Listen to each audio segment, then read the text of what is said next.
if you follow sports and perhaps drop $1 or $2 on the games. Last night's finish to the Kansas City Chiefs-Washington Redskins matchup on Monday Night Football qualifies as either one of your worst beats ever or greatest unexpected victories. After all, every play makes someone happy or unhappy.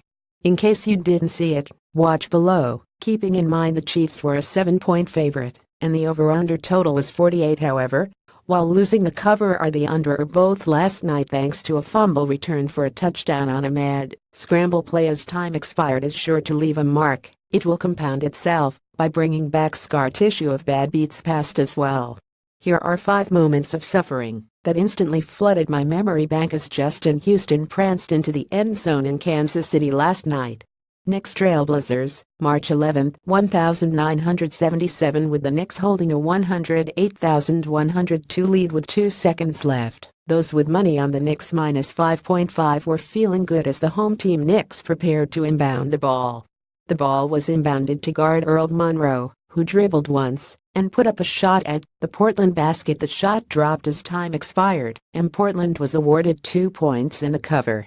Monroe was investigated for possible point shoving, but was quickly cleared. Those on the Knicks that night were not as forgiving. Steelers-Jaguars, September 23, 1997. In a game that should have been remembered for Mark Brunell returning after tearing knee ligaments, bettors remember it for something else. The visiting Steelers were getting 3 points, and those on the men from Pittsburgh were gleefully counting their cash as the Steelers, trailing by 2, 23-21, lined up for a 40-yard field goal with 6 seconds to play. Make it's a win, miss it's a win. In other words, win-win, except that Pittsburgh kicker Norm Johnson didn't stick to the script, instead trailing the ball into a Jacksonville defender with the carom going into Chris Hudson's hands, who then proceeded to scamper 58 yards for a score as the clock ran out, both on the game and on those who had Pittsburgh and the points. Braves-Mets NLCS Game 5, October 17, 1999. As the 5th game of the 1999 NLCS entered the bottom of the 9th, Mets fans were in dismay. Not only was the team trailing 32 in the 15th inning of a game that was closing in on 6 hours long, but those taking over 7.5 runs were already putting that wager in the loss column. The Mets came alive, however, and after tying the game at 3 and loading the bases, hope was alive on both fronts. With 1 out, Robin Ventura lifted a 2-1 pitch from Kevin McGlinchey over the wall in right center field for an apparent 7-3 victory for the Mets and those taking the over. Just one problem. Ventura, nursing a gimpy leg, stopped before reaching second base and was mobbed by his teammates. The official scorer ruled the hit a single with 1 RBI, making the final score 43. "As long as I touched first base, we won," said Ventura. Clearly he did not have the over.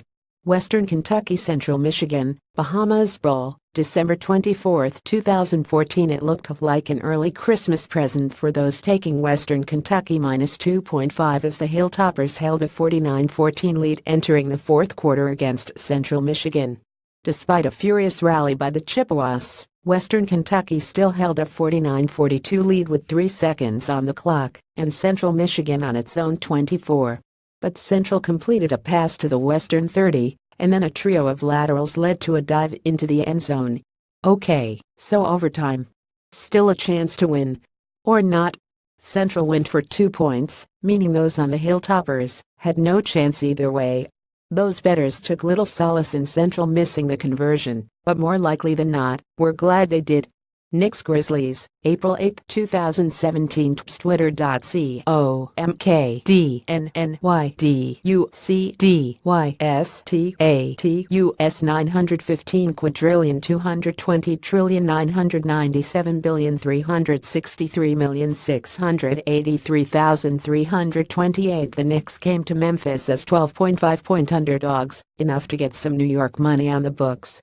Memphis held a 10-point lead with 19 seconds left and inbounded the ball, and the Knicks were content to let them run out the clock.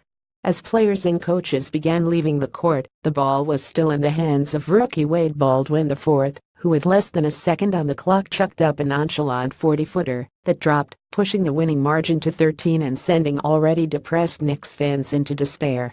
Related: how'd your team do? Twitter edition. Watch more videos from The Loop.